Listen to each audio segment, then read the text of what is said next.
consacrée à l'Europe. Et l'Europe ne soutenait pas le Sud-Vietnam, notamment De Gaulle, etc. C'était lui le père de lance de cette situation.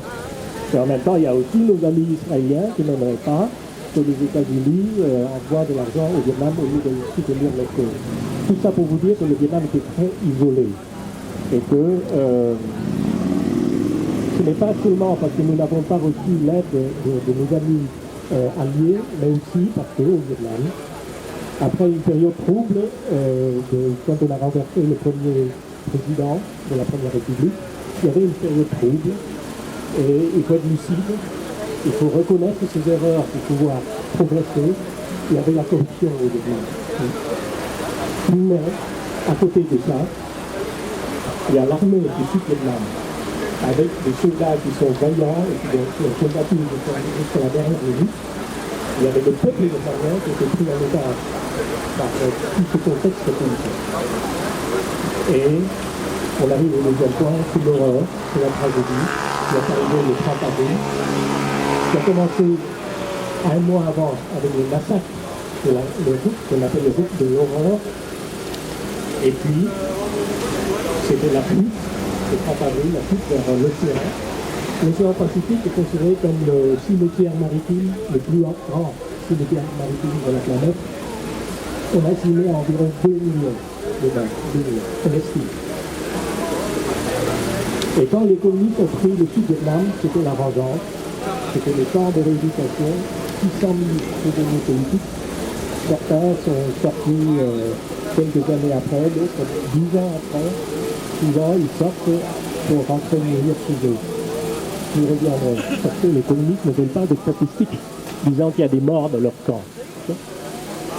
Et bien sûr, les Boat People, d'abord c'était Vaz, qui est en 1955, et puis en 1958, il y a une deuxième vague de Boat People,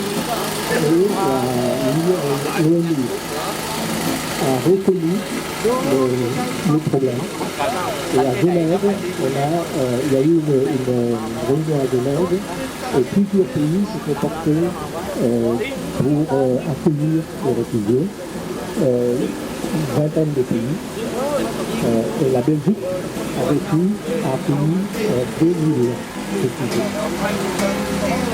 Alors, on a décidé, c'est de gaz qui est arrivé en Belgique, et nous sommes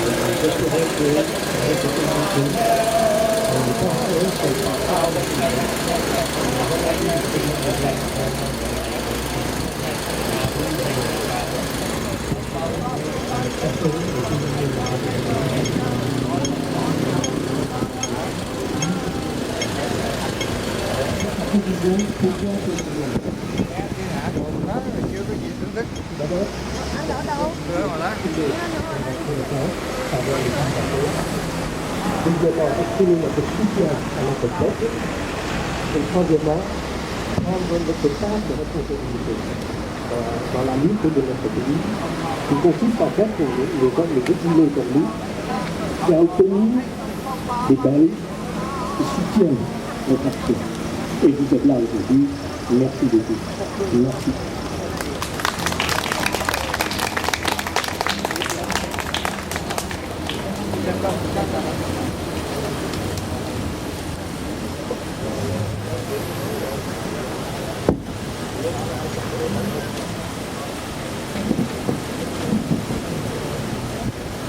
Mesdames, Messieurs, en ce jour de commémoration du 39e anniversaire de l'invasion émanant des communistes de l'Amérique du Nord, la République Vietnam du Sud et tout un peuple ont été dominés par ce pouvoir totalitaire et unipartiste.